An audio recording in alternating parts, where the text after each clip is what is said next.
ई-सिटी news पहुंचाएगा आप तक हर खबर।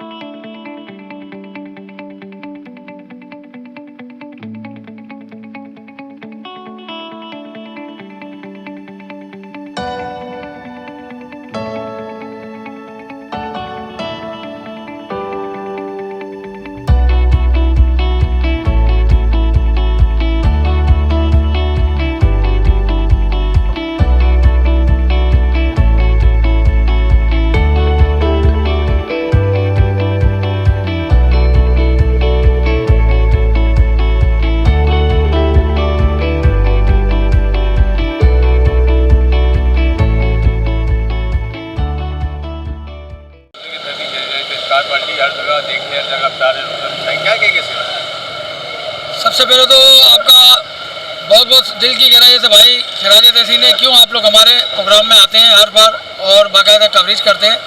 लेकिन हमारा कवरेज करवाने का मकसद ये नहीं होता कि किसी को हम दिखावे में जाएं या हर चीज़ को लाएं। क्यों हम लोग इफ्तार का प्रोग्राम हर जगह करते हैं, कोई एक जगह नहीं। आज हम यहाँ कर रहे हैं, कल हम कहाँ कर रहे हैं। तो मेरे साथ मेरे अहमद भाई भी खड़े हुए हैं, हम लोग मिल के अलग अलग जगहों पर ये प्रोग्राम को करते हैं। ठीक है, मैं हूँ Naseeb Iqbal Memorial Welfare Organisation Hunza Welfare Organisation का CEO आसिफ इकबाल मेमन।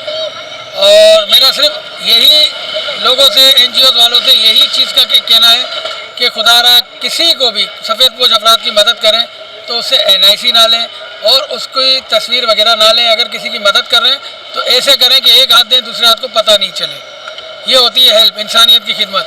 अब ये दिखावा करना, हर चीज़ करना। आज माशाल्लाह आज 27वां रोज़ा है। आज हमारी एक दिन के अंदर 4 जगहों पे इफ्तारी का प्रोग्राम किया है। आज यहाँ जिलानी मस्जिद पे हो रहा है, हनफिया मस्जिद, ज़ीनतुल इस्लाम मस्जिद। हमने बाकायदा मस्जिदों के अंदर जो इत्तेकाफ में बैठे हुए हमारे भाई और अल्लाह की राह में बैठे हुए पढ़ाई कर रहे हैं तो उनके लिए हमने भेजी है। और यहाँ पर आवाम को खिलाया है तो सिर्फ़ और सिर्फ आवाम के लिए और आवाम की खिदमत। क्यों इस वक्त गुर्बत में आवाम हमारी बहुत परेशान है, ना कारोबार है और गवर्नमेंट हमारी माशाल्लाह ऐसी है, हुकूमत हमारी कि पेट्रोल पे बम मार रही है हमारे ऊपर और कोई चीज़ महंगाई से कम नहीं है, हर चीज़ में महंगाई कर दी है। तो लिहाजा यही कहूँगा, खुदारा होश के नाखून लो, किसी की अगर हेल्प करते हो तो उसको जताओ नहीं। बहुत बहुत मेहरबानी। क्या कहेंगे आज के वाले सब तारीख के वजह से बात आज 27वां रोज़ा भी है, उसके वाले से क्या? सबसे पहले तो आप लोगों का शुक्रिया अदा करेंगे कि आपने हमारी इस रोज़ा इफ्तारी का आपने कवरेज करी।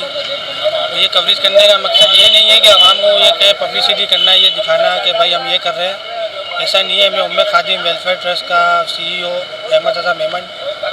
मैं सिर्फ और सिर्फ यही कहना चाहूँगा अपनी आवाम से, अपने भाइयों से कि भाई आपको अल्लाह पाक ने अगर दिया है तो सिर्फ आप हमारे से कांटेक्ट करें, हमसे रब्ता करें। हम आपको ऐसे घराने दिखाएंगे। आप एक घर भी आप अगर आप पकड़ लें किसी का कि महीने का एक राशन भी आप डाल लें तो इंशाल्लाह हमारे मुल्क से, हमारे शहर से, कराची शहर से जो एक रोशनियों का शहर हुआ करता था, जब बिल्कुल अब ऐसा लगता है कि भाई यहाँ पे बिल्कुल इतनी गुर्बत आ गई है कि अल्लाह माफ़ करे। और मैं अपने हुक्मरान को बोलूँगा कि अकल के नाखून है, इतना टैक्स आपने आवाम पे लगा दिया है, बिजली का बम अभी आपने आवाम पर गिराया, पेट्रोल का टैक्स आपने आवाम पर गिरा दिया है।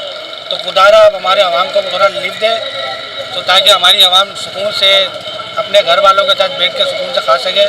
आप यकीन करें ऐसे ऐसे लोग हैं जो लोग अपने घरों पे नहीं जा रहे, इस वजह से नहीं जा रहे कि यार कुछ इफ्तारी का सामान लेने के लिए घर के लिए कुछ भी नहीं है। तो खुदारा हमारी कोशिश यही है कि कोई एक फर्द भी जो है महरूम ना रह सके किसी भी अल्लाह पाक की रहमत से। तो बस मेरी यही गुजारिश है। बहुत बहुत शुक्रिया आप लोगों का, आपने हमारे साथ ताउन किया।